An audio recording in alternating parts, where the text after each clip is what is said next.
आज अपन पढ़ेंगे शीत युद्ध का तो पूरे विश्व का प्रथम युद्ध कब हुआ था, या प्रथम विश्व युद्ध बोलते हैं। प्रथम विश्व युद्ध हुआ था 1914 से लेके 1918 तक। ठीक इसी तरह द्वितीय विश्व युद्ध हुआ था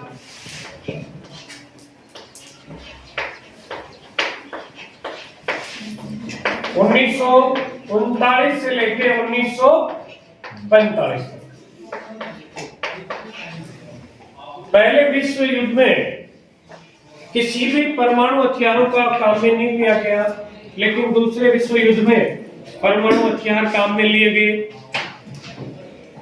शीत युद्ध का दौर, वास्तव में आपसे कोई पूछे कि शीत युद्ध कब हुआ था, तो शीत युद्ध एक आभासी युद्ध है, इसमें लड़ाई नहीं हुई थी। एक तरह की खींचतान।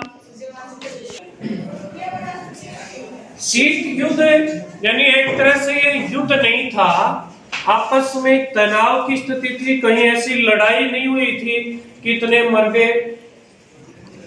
यानी दूसरे विश्व युद्ध के पश्चात पूरा विश्व कितने खेमों में बट गया था? 2 खेमों में बट गया था। यानी दूसरे विश्व युद्ध के पश्चात पूरा कितने खेमों में बट गया था? 2 खेमों में बट गया था पूरा विश्व। एक खेमा था सोवियत संघ के नाम से जाना जाता था,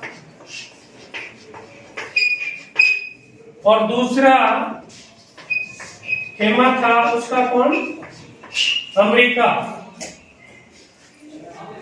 इन दोनों संगठनों के मध्य गुटबाजी चली, जिनको हम विस्तार से पढ़ेंगे आज ही, कि सोवियत संघ और अमेरिका। वैसे हम देखें तो दूसरे विश्व युद्ध में 6 अगस्त और 9 अगस्त को अमेरिका ने 2 तारीख है 6 अगस्त को हिरोशिमा पर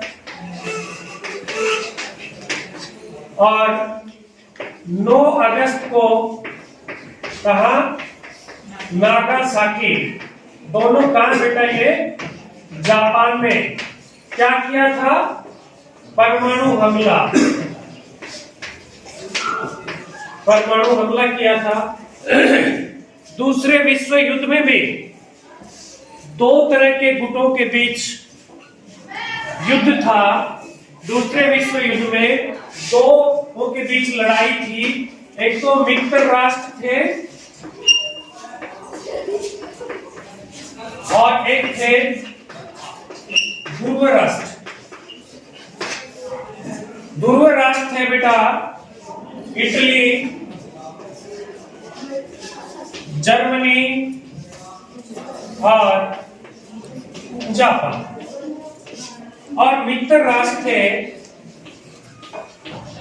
अमेरिका और कौन सा? सोवियत संघ भी इधर ही था।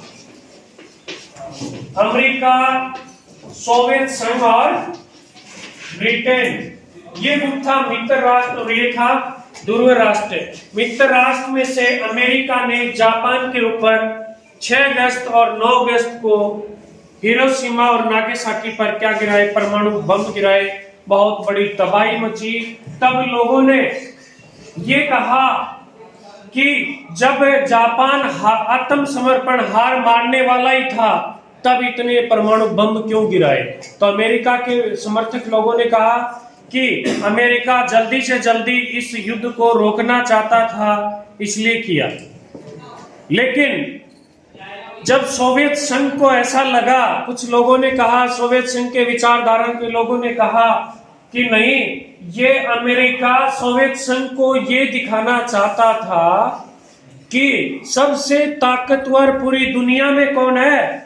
अमेरिका। हालांकि इसी मित्र गुट में, इसी के गुट में था। देखो, दूसरे विश्व युद्ध में दोनों साथ मिलकर लड़ रहे थे, लेकिन विडंबना क्या है कि सोवियत संघ ने सोचा कि अमेरिका हमें कमजोर दिखाना चाह रहा है, इस तरह से ये दोनों गुट क्या हो गए, अलग बढ़ते गए। एक गुट बन गया सोवियत संघ का और दूसरा गुट बन गया अमेरिका। उस समय एक क्यूबा मिसाइल संकट आया, बहुत ही तात्कालिक कारण है। एक कारण क्यूबा मिसाइल संकट।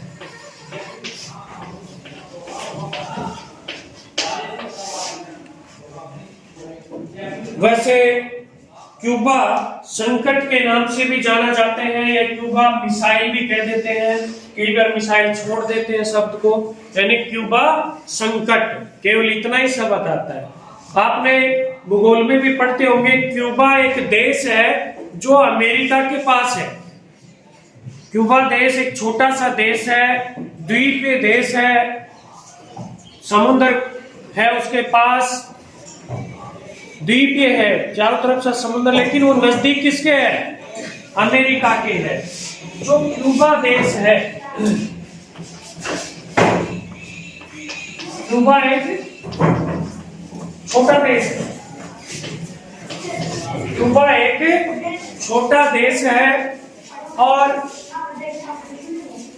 ये किसके साम्यवादी विचारधारा का देश है। कैसी विचारधारा, साम्यवादी विचार या समाजवादी विचारधारा के। सोवियत संघ इसको कूटनीतिक और आर्थिक सहायता देता है, यानी किसकी मानता है, सोवियत संघ के गुट की मानता है, और ये नजदीक किसके है, अमेरिका के नजदीक है। उस समय हुआ क्या कि 1961 की बात है, क्यूबा का राष्ट्रपति था फिदेल कास्त्रो। क्यूबा का राष्ट्रपति उस समय, क्यूबा का राष्ट्रपति था फिदेल कास्त्रो।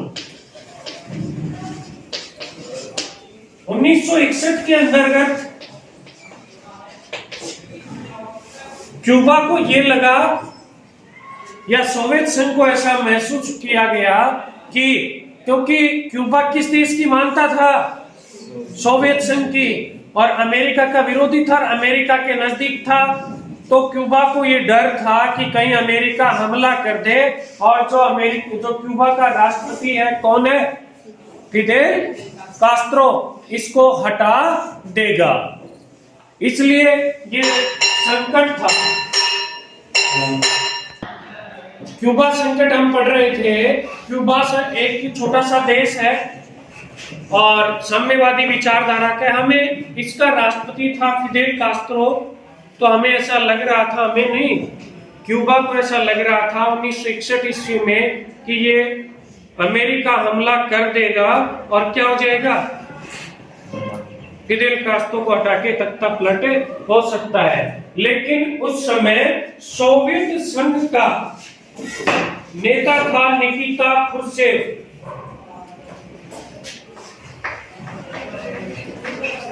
सोवियत संघ का नेता था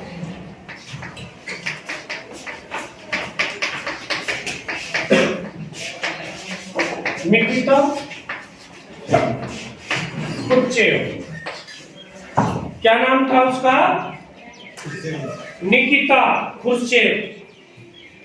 और उसने सोचा, किसने सोचा, सोवियत संघ ने सोचा, क्यों न हम क्यूबा को क्या बना दें, सैनिक अड्डा बना लें। क्या बना लें, हम क्यूबा को एक सैनिक अड्डा, क्यूबा को कौन बना ले, सैनिक अड्डा। सोवियत संघ ने सोचा कि हम क्यूबा को क्या बना ले बेटा, एक सैनिक अड्डा बना ले। ये विचार किसके आया, निकिता क्रुश्चेव के आया 1962 ईस्वी में। और इस निकिता क्रुश्चेव ने क्या कर दिया बेटा, परमाणु मिसाइल तैनात कर दी। कहां, क्यूबा देश की बात कर रहे हैं। इन्होंने क्या कर दी बेटा, परमाणु मिसाइल स्थापित कर दी।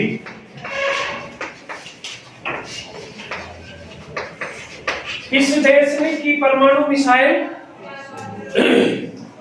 सोवियत संघ ने। सोवियत संघ एक अकेला देश नहीं था, कई देशों का एक समूह है जिसका मुखिया रूस था। इन्होंने क्या किया कि परमाणु मिसाइल स्थापित कर दी। और ये समाचार उस समय बहुत ज्यादा टाइम लगता था। ये समाचार लगभग 3 हफ्ते बाद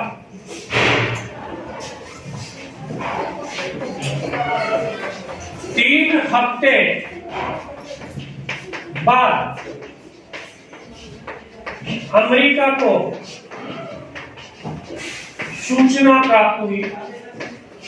3 हफ्ता तक तो अमेरिका ने पतो लाग्यो। 3 हफ्ता बाद में अमेरिका ने पतो लाग्यो। और उस समय अमेरिका का राष्ट्रपति कौन था? John F Kennedy. उस समय अमेरिकी राष्ट्रपति था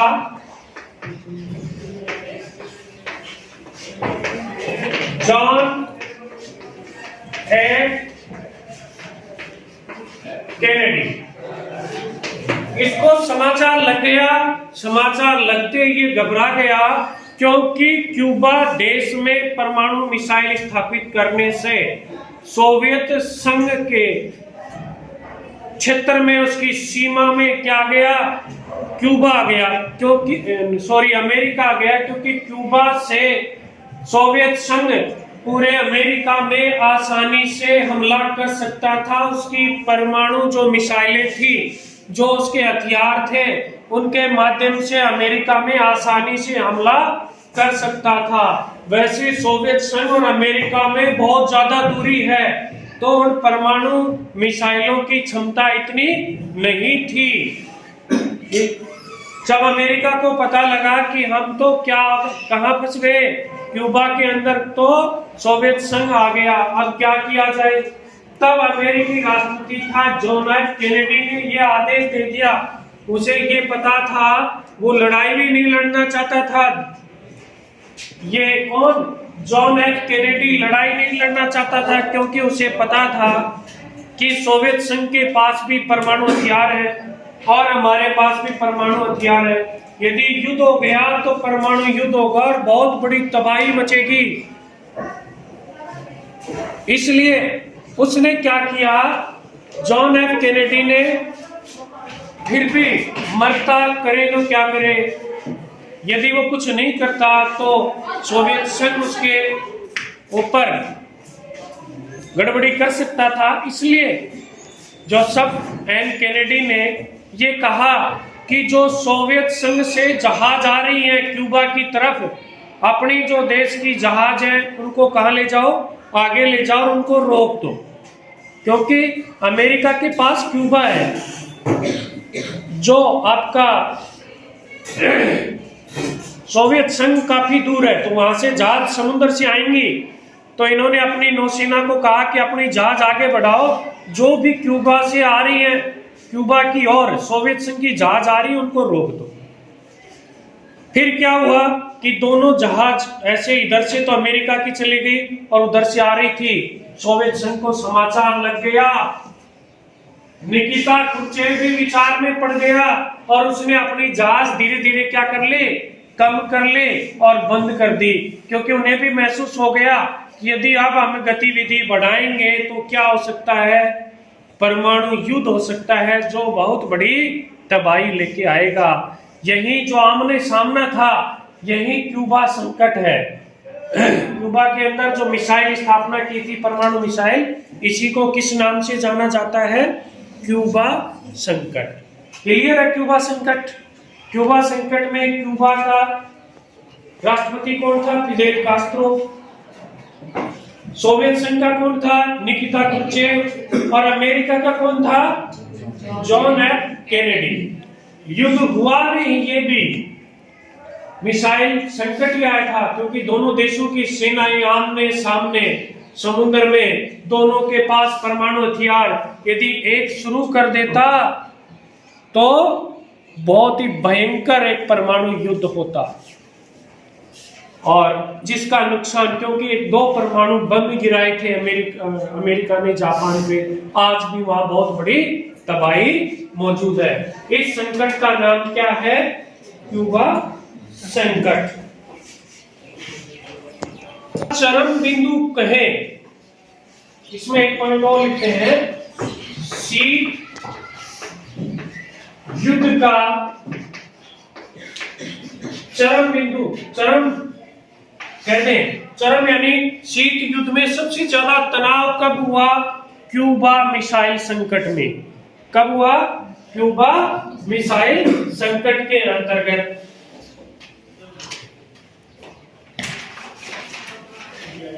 हमने ये पहले भी पढ़ चुका कि पूरी दुनिया 2 ताकतों में बट गई थी, एक तो सोवियत संघ में और एक अमेरिका में। अब हम पूर्व और पश्चिम की बात करें तो पश्चिमी गुट और एक पूर्वी गुट, इस नाम से भी जाना गया है।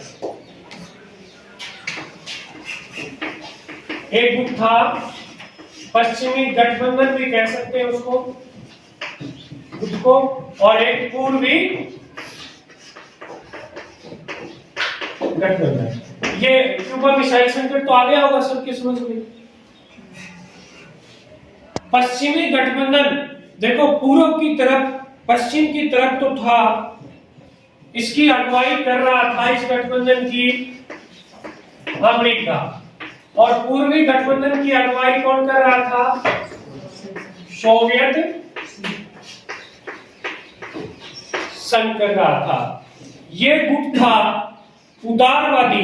किस विचारधारा, इस गुट की विचारधारा क्या थी? इसकी विचारधारा थी उदारवादी लोकतंत्र, या जिसको हम कहे तो ये कौन सी विचारधारा कहे? पूंजीवादी विचारधारा। ये कैसे थे? ये साम्यवादी या समाजवादी गुट के थे। सोवियत संघ किस बात के थे?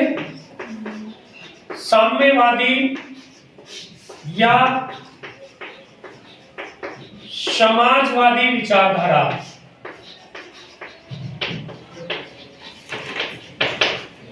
दो गठबंधन हुए थे, पश्चिमी और पूर्वी।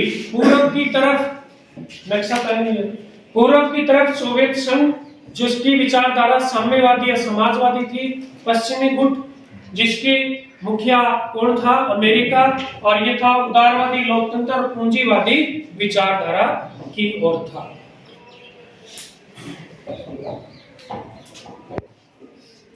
ये शीत युद्ध चला। शीत युद्ध के बारे में हमने शुरुआत में भी थोड़ी सी चर्चा कर दी थी।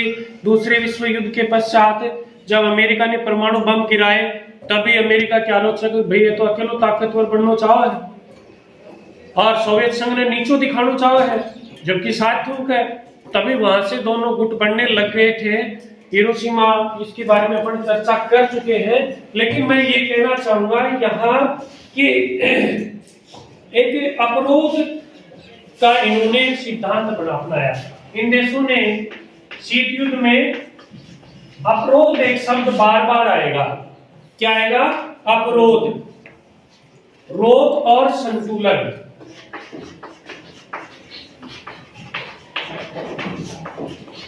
रोक और संतुलन। आपसे केवल ये पूछा जाए कि शीत युद्ध में अवरोध से क्या आशय है? यानी अवरोध, दोनों देश सामने आ जाते, एकदम आंख से आंख चषा करती। कहने का तात्पर्य दोनों ताकत दिखाते, लेकिन युद्ध दोनों ने नहीं किया। अवरोध था, रोका उन्होंने एक दूसरे को, ताकत दिखाए, क्या आंख दिखाई रोक दियो, वो देख लिया मतलब, और वो भी नहीं, वो भी नहीं, लेकिन कोई शुरुआत कौन करी। बहुत अच्छा था, ये पूरे विश्व हम सब की भलाई की बात थी, नहीं तो पता नहीं क्या है। और संतुलन भी बनाए रखा, रोका और संतुलन। ऐसी स्थिति क्यों आई? अवरोध या रोक या संतुलन, क्या शब्द है? ये स्थिति इसलिए आई क्योंकि दोनों देश परमाणु संपन्न देश थे, दोनों के पास परमाणु हथियार थे, इसलिए एक दूसरे आपस में डरते थे। कि कहीं कोई परमाणु हथियार से हमला न कर दें। आज भी कई बार उत्तरी कोरिया, दक्षिणी कोरिया, उत्तरी कोरिया का किम जोंग किम कहता है कि परमाणु हथियार खेलने के लिए नहीं बनाए। ऐसे पाकिस्तान भी धमकी देता है हमें। तो फिर भी हर आदमी को सोचना पड़ता है, अंतर्राष्ट्रीय समुदाय को सोचना पड़ता है, क्योंकि परमाणु हथियार आजकल इतने ताकतवर हैं कि पता नहीं क्या ही तबाही मचा सकते हैं, हर विध्वंसक स्थिति हो सकती है। अब हम पढ़ेंगे दो ध्रुवीय विश्व का प्रारंभ। दो ध्रुवीय विश्व का प्रारंभ, पूरी दुनिया दो ध्रुवों में बट गई। सबसे पहले दो ध्रुवों में बटना किस महाद्वीप में है? सबसे पहले यूरोप महाद्वीप बटा। सर्वप्रथम कहां बंटवारा हुआ? किस महाद्वीप में?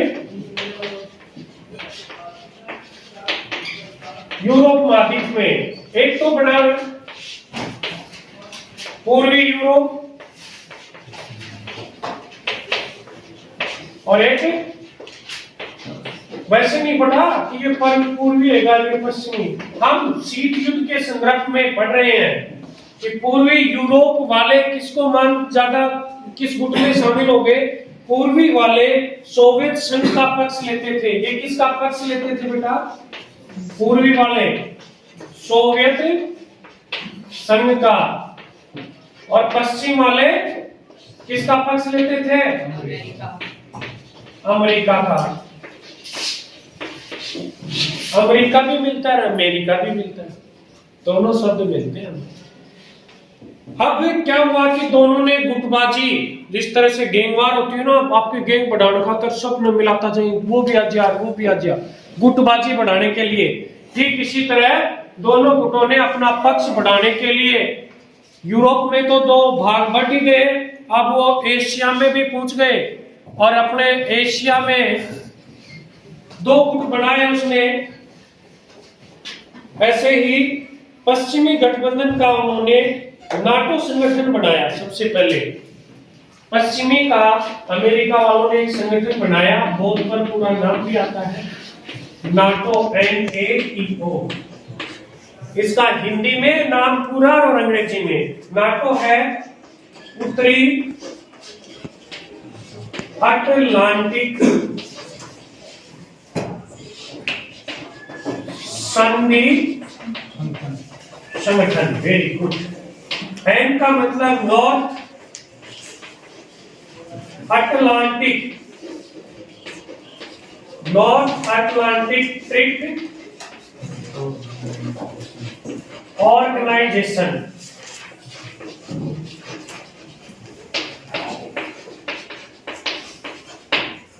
ये गठबंधन बनाया यूरोप महाद्वीप में। किसने बनाया?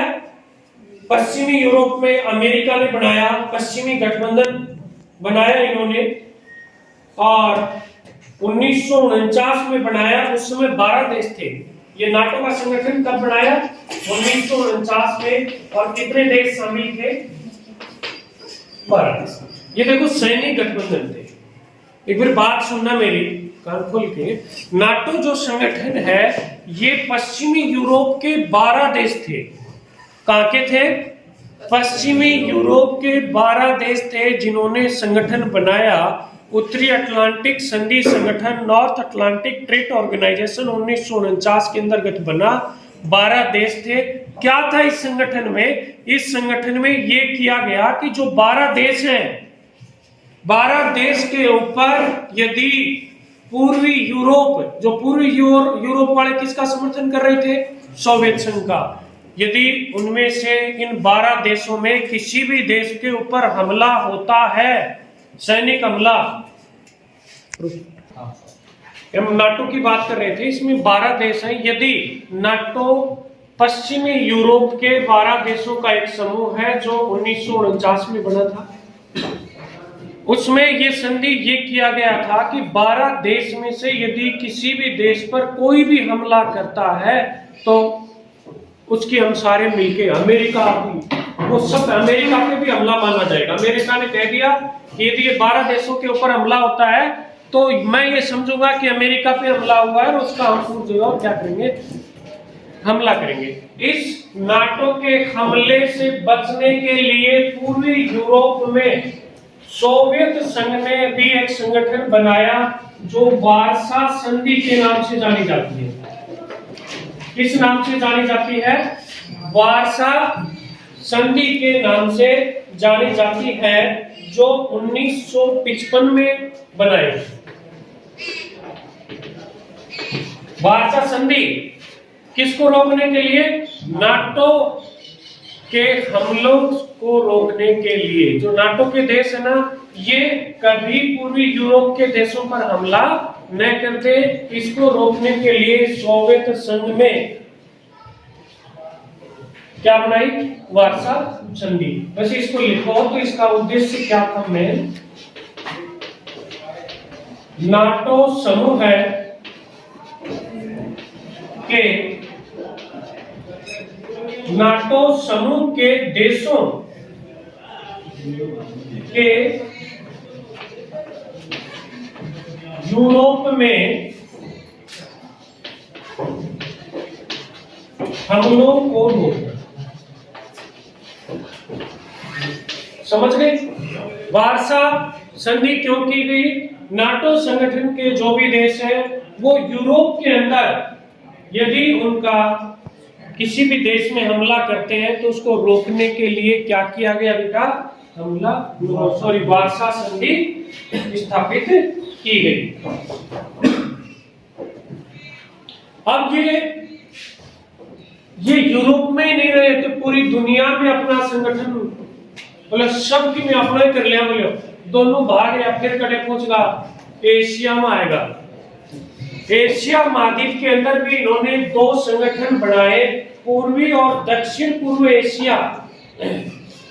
और पश्चिमी एशिया में अमेरिका ने गठबंधन का तरीका अपनाया। पूर्व में भी चल गया, दक्षिण पूर्व में भी और पश्चिम में भी। 3 एशिया के 3 भागों में, पूर्व और दक्षिण पूर्व और पश्चिम एशियाई भागों में कौन पूछ लो? अमेरिका जा पूछा और अपना क्या कर लिया? गठबंधन बनाया। और इसने शीटो और शेंटो नाम की 2 संधियां की। शीटो और शेंटो ये कौन से महाद्वीप में हुई? वारसा तो यूरोप में हुई, नाटो भी यूरोप में है, अलग अलग की। लेकिन शीटो और शेंटो ये अमेरिका ने की। शीटो का मतलब है, पूरा नाम हम लिखना चाहे तो इसका आएगा South East Asian Trade Organization, यानी दक्षिण दक्षिण पूर्वी एशियाई संधि संगठन। ये तो आएगा पूरा नाम। दक्षिणी पूर्वी एशियाई संधि संगठन। और ये केंद्रीय संधि संगठन सेंट्रल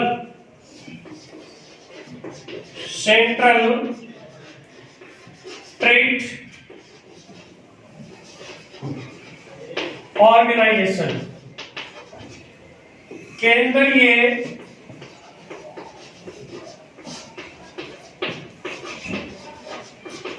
संधि संगठन। क्या बन गया ये? केंद्रीय संधि संगठन। ये 2 गुट बनाए। ये भी एक सैनिक संधि थे, एक तरह से हमले से संबंधित ही थे। अमेरिका पूछ गया, शीटो और शेंटो बना लिया। South East Asian Trade Organization, Central Trade Organization की स्थापना की गई। अब अमेरिका पूछ गया तो सोवियत संघ में बेचारा पहुंचा और सोवियत संघ कहां पहुंचा?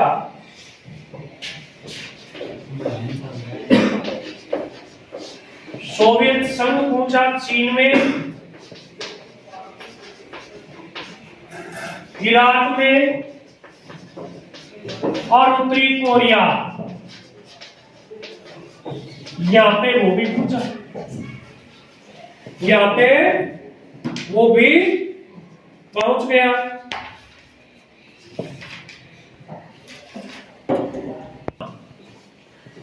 एक और है उत्तरी वियतनाम। सोवियत संघ ने इन्हें भी अपने गुटबाजी में शामिल किया।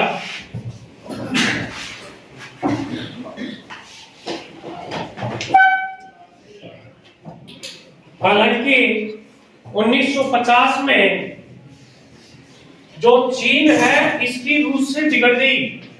कब है? 1950 में चीन की और सोवियत संघ की बिगड़ भी गई और इनमें छोटा सा युद्ध भी हुआ 1969 में। भाई भारत का नहीं क्यों नहीं आया? क्योंकि भारत ने किसी भी गुट में शामिल नहीं होना बताया। अब हम बात करें कि जो छोटे देश थे, भाई दो ताकतवर थे पूरी दुनिया में, सोवियत संघ और अमेरिका। फिर छोटा छोटा देश क्यों मिला रहता? तू अमेरिका नहीं आ जा, तू अमेरिका नहीं आ जा। अणकर तो खुद के परमाणु बम था, हथियार था, खूब हथियार मिसाइल था, के जरूरत छोटा नहीं देश की। यानी छोटे देश महाशक्तियों के काम के कारण, क्या कारण थे कि ये भग रहे थे कि गुट बढ़ाओ से कितना छोटा देश हो, कितना गरीब हो, बोले आ जाओ अमेरिका नहीं, गुटबाजी बढ़ाओ, जब चियाकला के खान का दाना ना हो तो फिर अमेरिका नहीं आ जाओ, गुटबाजी है जब। इसके प्रमुख 4 कारण थे। क्या कारण थे? प्रमुख कारण कितने थे? इनको हम देखते हैं थोड़ा सा। पहला है महत्वपूर्ण संसाधन।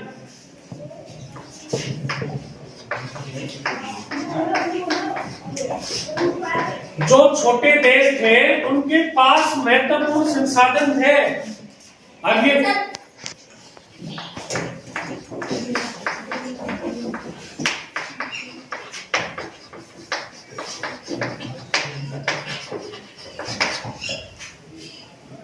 यानी पहला बिंदु है कि छोटे देश महाशक्तियों के काम के कारण की महत्वपूर्ण संसाधन है। छोटे छोटे देश है ना, इराक, ईरान, सऊदी अरब, उनमें तेल का भंडार है, पूरी दुनिया में चाहिए संसाधन, चाहे तेल, चाहे खनिज, अरे बहुत सारे संसाधन है, उनके लिए छोटे छोटे देश चाहिए। इसलिए महाशक्तियों ने छोटे देशों से क्या किया? गठबंधन किया। एक भू क्षेत्र, छोटे देशों की जगह चाहे, क्या चाहिए? भू क्षेत्र, यानी जमीन चाहिए। यानी जो भी महाशक्तियां हैं, जमीन किस लिए चाहिए? हथियार और सेनाओं का क्या करें? यहां संचालन कर सके। महाशक्तियां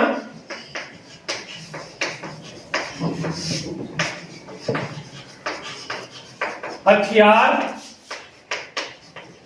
और सेनाओं का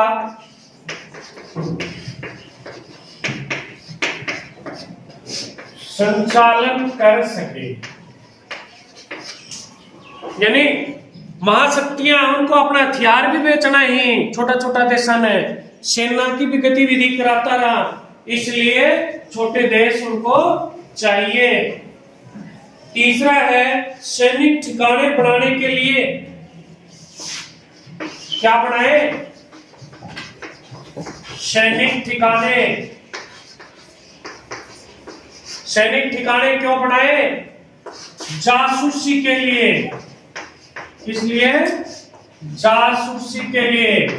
जासूसी कौन करे? वो महाशक्तियां जासूसी करने के लिए सैन्य ठिकाने बनाती है और देशों में, क्योंकि पृथ्वी बहुत बड़ी है, एक देश दूसरे देशों से दूरियां ज्यादा है, तो उसके आसपास जगह कोई छोटा सा देश अपने गुट में मिल जाए तो वहां की अपने को सारी जानकारी मिल जाए। जैसे सोवियत संघ ने अमेरिका के पास क्यूबा देश ढूंढ रखा था, ऐसे ये ढूंढे रखते हैं। अगला है आर्थिक मदद। अगला क्या है? आर्थिक मदद। आर्थिक मदद है यानी जो छोटे छोटे देश हैं गठबंधन में मिल जाएं और सेना के पैसों लागे तो उनकने भी ले लिया, थारी सुरक्षा कर लिया, खर्चो दो, पैसा भी तो चाहिए खातर, यानी सैन्य खर्च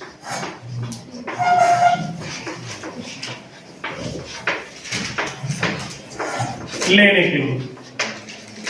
अब मैं बात करूं कि महाशक्तियां छोटे देशों से गठबंधन क्यों करती थी। 4 बात। पहली, महत्वपूर्ण संसाधन उनके पास तेल है, खनिज है। दूसरी बात, भू क्षेत्र यानी उनकी जमीन चाहे हथियार खातर और सेना दुलान खातर, प्रैक्टिस वगैरह, और सैनिक ठिकाने। महाशक्तियां जासूसी करवाती हैं। और आर्थिक मदद, क्योंकि गठबंधन में जो देश शामिल है सेना रखनी पड़ेगी, सेना खातर खर्चो चाहेगा और खर्चो भी तो देगा, सदस्य कम होगा तो खर्चो कटेगा। ये बातें हैं। अब ये शीत युद्ध के दायरे।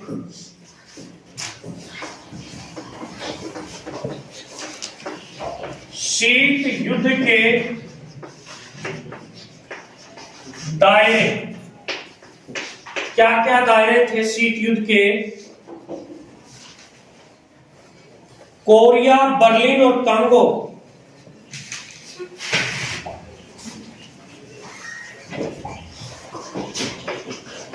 कोरिया, बर्लिन और कांगो, ये 3 ऐसी घटनाएं हैं। कोरिया 1950 से 53, कोरिया 1950 से लेकर 1953 और बर्लिन 1958 से 62, 1958 से 62 बर्लिन, और कांगो है 1960 के दशक की शुरुआत में।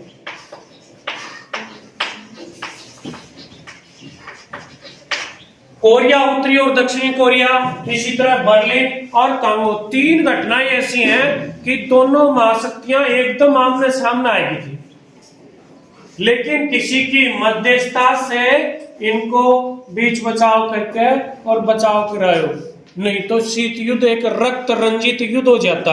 अब शीत युद्ध में लोग कौन मरे, कोई कौन मरे, कितनों खून भय, केवल आख्या सी बस देख लिया मतलब कूटनीतिक युद्ध चलता था। यानी 3 ऐसी घटनाएं हैं जिसमें दोनों महाशक्तियां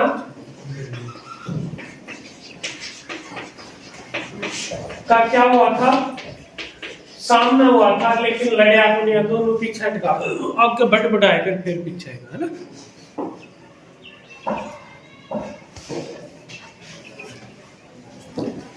इसी बीच में जैसे गुटनिरपेक्षता की नीति भी आई थी। भारत ने तो ऐसा कहा कि हम तो कोई सा का नहीं पुण्य, अमेरिका का नहीं पुण्य, सोवियत संघ का नहीं पुण्य, यानी गुटनिरपेक्षता की क्या की थी। शुरुआत में से कहे तो 5 आदमी, 3 ही थे, फिर 5 हो गए। इस तरह से गुटनिरपेक्षता में प्रमुख नेता भारत का था पंडित जवाहरलाल नेहरू। पूछा जाए गुटनिरपेक्षता में भारत की ओर से प्रमुख नेता कौन था? पंडित जवाहरलाल नेहरू था। अब हम बात करें कि शीत युद्ध के बीच में इनके आपस में संधि भी करने लगा, दोनों ने डर लगा परमाणु हथियार से, तो संधि करने लगा। परमाणु परीक्षण 1960 में, ये तीनों घटना के बाद में 3 सहमति है। कितनी सहमति करी? 3। जैसे कि परमाणु युद्ध को परमाणु परीक्षण प्रतिबंध संधि करी गई। परमाणु परीक्षण प्रतिबंध संधि करी गई। क्या संधि करी गई? 3। परमाणु परीक्षण प्रतिबंध संधि, परमाणु अप्रसार संधि, परमाणु अप्रसार संधि, और है परमाणु प्रेक्षपातर परिसीमन संधि। परमाणु प्रेक्षपातर परीक्षण संधि, यानी परमाणु हथियारों को कम करने की कोशिश की, ये सीमा लगा दी गई। जंग से शीत युद्ध में भी थोड़ा बचाव है। वो 3 सहमति करी 1960 के बाद।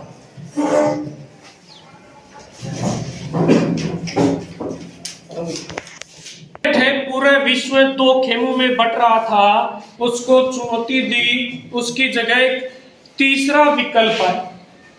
क्या आया? गुटनिरपेक्षता क्या आया? तीसरा विकल्प आया।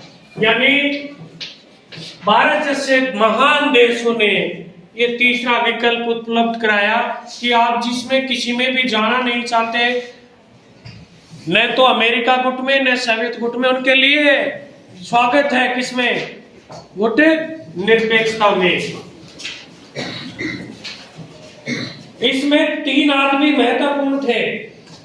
गुट निरपेक्षता जो तीसरा विकल्प दिया, इसमें 3 आदमी महत्वपूर्ण थे। भारत के पंडित जवाहरलाल नेहरू, भारत के पंडित जवाहरलाल नेहरू। अपनी विदेश नीति में अहम रोल इनका ही है, बहुत अच्छी की थी। एक युगोस्लाविया देश है,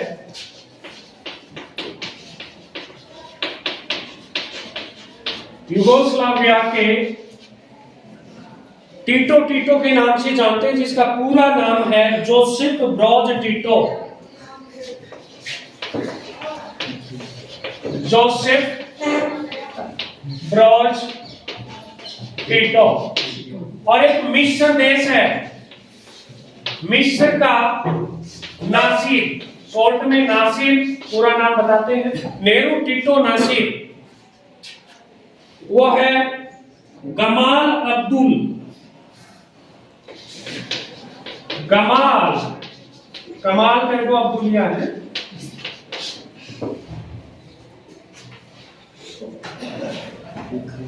नेहरू क्या कर रहा है? टिट्टो कर रहा है। नेहरू जब नासिर आया है, जब क्या करते हैं? टिट्टो करते हैं। शॉर्ट में तो याद होने चाहिए, वैसे पूरे नाम याद होने चाहिए। नेहरू टिट्टो करको नसासी, नेहरू टिट्टो करको नसासी, ठीक है ना? ये Jawaharlal Nehru, Joseph Broz Tito, Gamal Abdul Nasser, ये 3 आदमी बड़े लाजवाब थे। इन्होंने कहा कि किसी भी गुट में शामिल होना आपके लिए जरूरी नहीं है। पीछे वाला खिड़की खोल।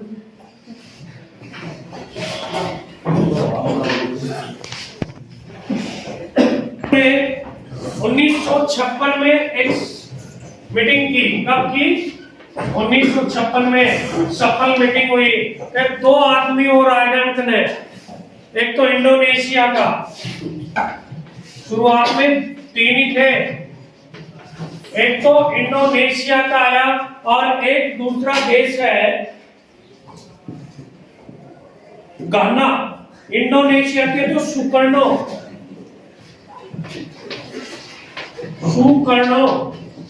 और एक देश आया गाना। गाना भी एक देश है, पढ़ा होगा आपने।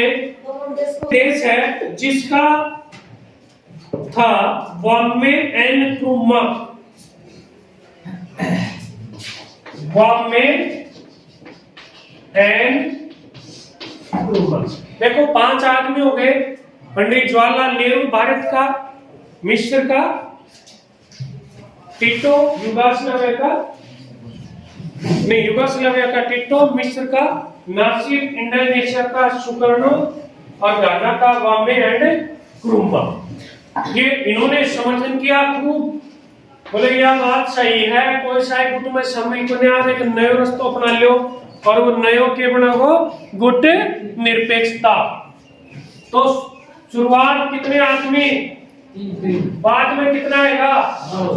5, 3 और 2 और इस तरह से इसकी शुरुआत हुई, सदस्य बढ़ते गए। बेलग्रेड में पहला सम्मेलन हुआ 1961 में और 3 बातों पे हुई थी। 5 बेलग्रेड में सम्मेलन हुआ।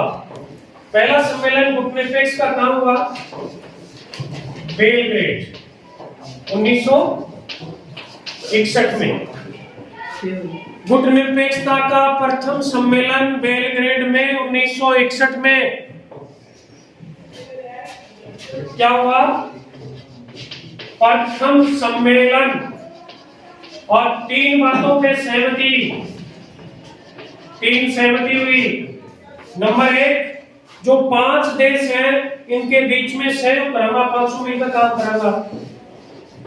5 देश है ना बात में, 500 देशों के मध्य सहयोग की बात की गई कि एक दूसरे का हम क्या करेंगे बेटा?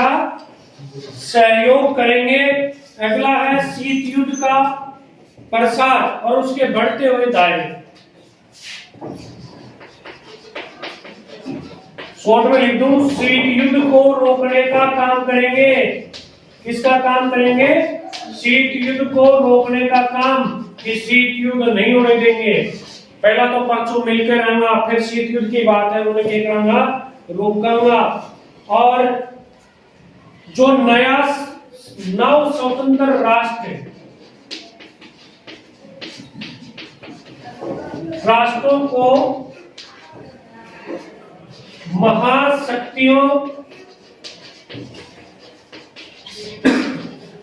के गुट में न शामिल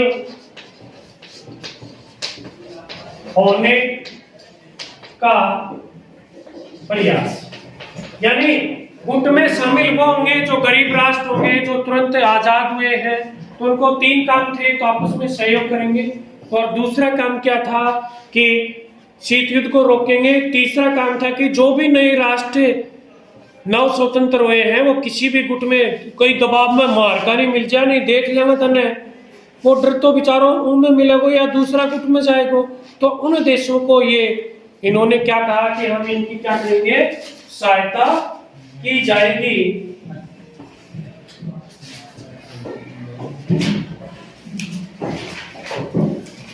अब है अगला, नव अंतरराष्ट्रीय आर्थिक व्यवस्था हम पढ़ेंगे, क्योंकि जैसे गुटबाजी हुई, इनमें समझौते हुए। एक समझौता हुआ अंकटाड। ये नव जो गुटनिरपेक्ष देश थे,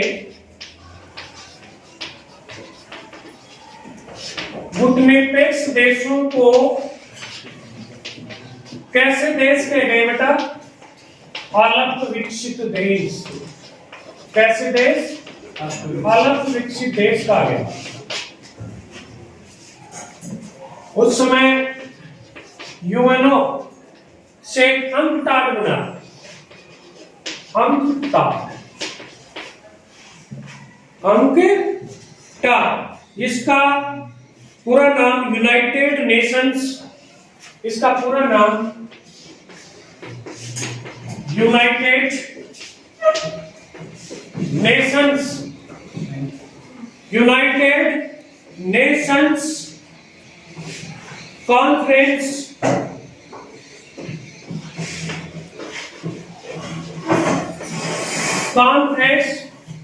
trade and development, trade and development. देखो UNCTAD, united nations conference on trade and development.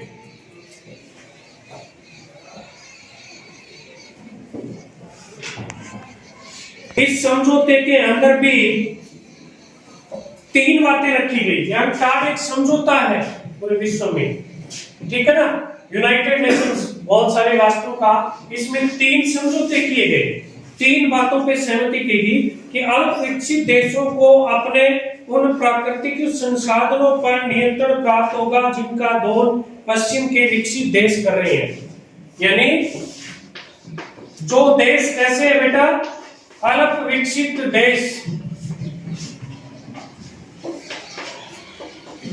देशों को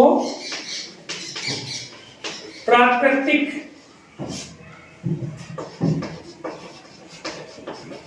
संसाधन, प्राकृतिक संसाधन जैसे कि तेल, खनिज जो भी होते हैं संसाधन पर क्या होगा बेटा, दोहन का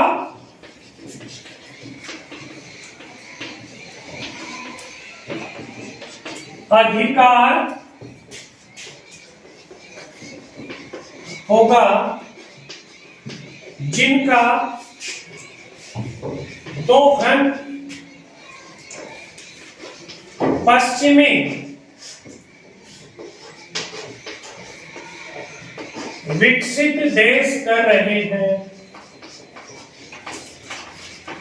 यानी वे संसाधन तो छोटे देशों के हैं, लेकिन विकसित देश आकर उनको दोहन करने लगा। बोलो गलत बात, अलग विकसित देशों में भी अधिकार दियो जाए।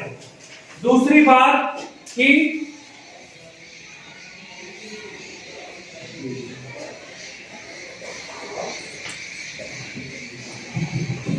अलग विकसित देश हैं वो भी अपना सामान कहां बेच सकेंगे, विकसित देशों में।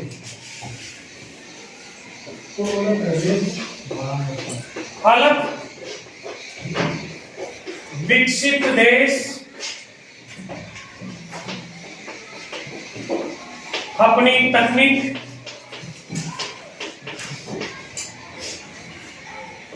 और सामान किन देशों में, विकसित देशों से आदान प्रदान करेंगे, लिख दो आदान प्रदान करेंगे। अंतिम बात इसकी अंतर की कि जो टेक्नोलॉजी प्रौद्योगिकी हम विकसित देशों से ले रहे हैं उनका पैसा थोड़ा जाएगा, हमारे पैसा थोड़ा, यानी विकसित देशों की प्रौद्योगिकी की लागत कम होगी, लागत यानी देखो तीनों छोटे देशों के लिए पहला है कि जो भी अलग विकसित देश हैं, जो विकसित देश जिनका दोहन कर रहे हैं उनका दोहन का अधिकार अलग देशों को किया जाएगा, अलग विकसित। दूसरा है कि वो अपनी सामान कटे बेच सकेंगे, विकसित देशों में भी बेच सकेंगे।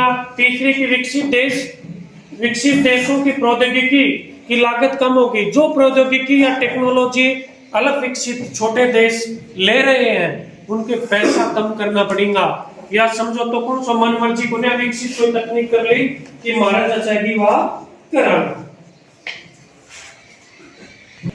भारत और शीत युद्ध, यानी शीत युद्ध में भारत की क्या भूमिका, हमने ये तो देखा कि शीत युद्ध में भारत ने तीसरा विकल्प दिया था। क्या दिया था? तीसरा विकल्प दिया था। वैसे देखा जाए तो भारत की भूमिका दो स्तरों पर थी। कितने स्तरों पर?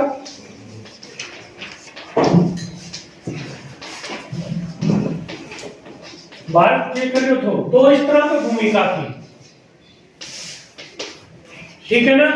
प्रथम स्तर पर भारत ने सजग और सचेत रूप में,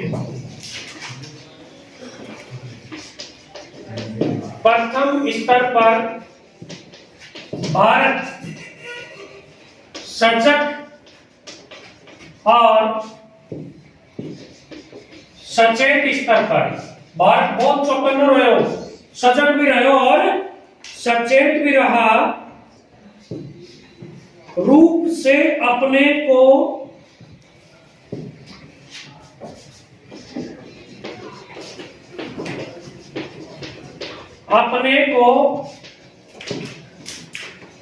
दोनों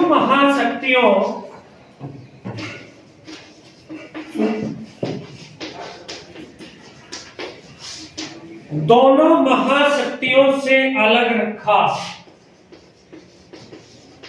भारत ने पहला काम क्या किया कि दोनों से अलग रखे, बचाव का बहुत ध्यान रखो, बचाव रखो कि नहीं तो सोवियत संघ में मिला, नहीं अमेरिका में। क्या भूमिका थी पहली तो आपका बचाव ही रखे, जो भूमिका कभी रखा था दूसरी है भारत ने उपनिवेशों के चंगुल से मुक्त, दूसरी लिखो, भारत ने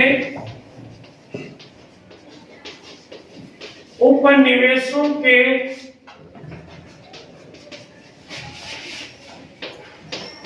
चंगुल से नव स्वतंत्र राष्ट्र, नव स्वतंत्र राष्ट्र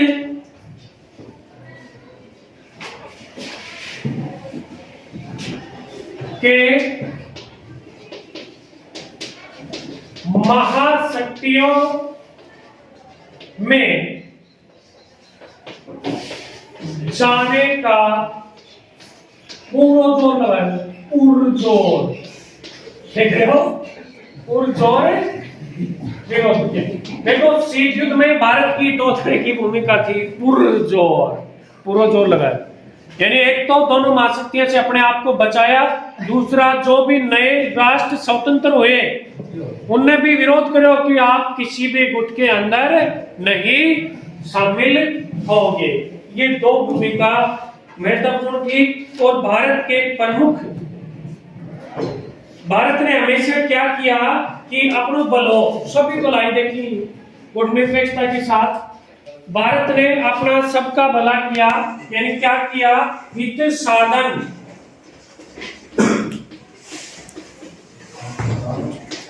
5 मिनट का काम नहीं, 5 मिनट लगेंगे नहीं। हित साधन, तो हित साधन है तो गुटनिरपेक्षता के कारण भारत ऐसे अंतरराष्ट्रीय फैसले और पक्ष ले सका जिससे उसका हित साधना होती हो कि न कि महाशक्तियां उनके खेमे के देशों में। यानी भारत ने, शॉर्ट में लिख लो, अपने हित का क्या किया, समर्थन, शॉर्ट में लिखा है। यानी गुटनिरपेक्षता के कारण भारत न तो सोवियत संघ के कब्जे में था, न तो उनकी गुलामी करा करता, न ही अमेरिका की, जय में अपनी भलाई दिखा उनको समर्थन कर दिया करता। यानी अंतरराष्ट्रीय कोई भी फैसला होता किसका समर्थन करता, जिसमें भारत का क्या हो, हित हो। यानी हमेशा अपने हित का क्या करता था, अंतरराष्ट्रीय फैसले, जिसमें ये और लिखते थे अंतरराष्ट्रीय,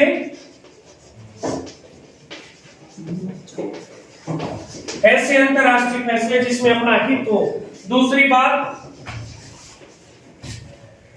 एक महाशक्ति से दूरी बढ़ती तो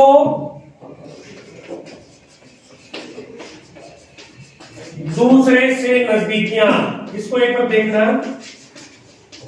यानी एक महाशक्ति भारत से नाराज होती दिखती तो भारत दूसरा का नहीं, सोवियत संघ नाराज है तो अमेरिका का नहीं चल जातो, फिर सोवियत संघ सोचते रहिए तो गए उठी, फिर आप भी कना जातो। और यदि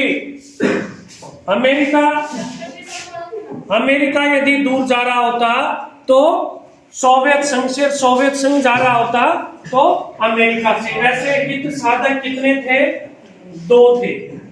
अब भारत की इस गुटनिरपेक्षता की आलोचना भी हुई। क्या हुई बेटा, आलोचना किसकी, गुटनिरपेक्षता की आलोचना हुई कि एक तो ये सिद्धांत विहीन है। क्या है ये, सिद्धांत विहीन, यानी भारत का कोई सिद्धांत नहीं है, इसको जो जैसे जसता है ना वैसे ही उसी का पक्ष ले लेता है। एक व्यवहार में स्थिरता नहीं, अंतिम बिंदु है आज का, व्यवहार में स्थिरता नहीं। यानी कभी तो भारत कैसी बात करता है, कभी कैसे कर देता है, यानी जहां अपना हित दिखता है उधर ही भारत फैसला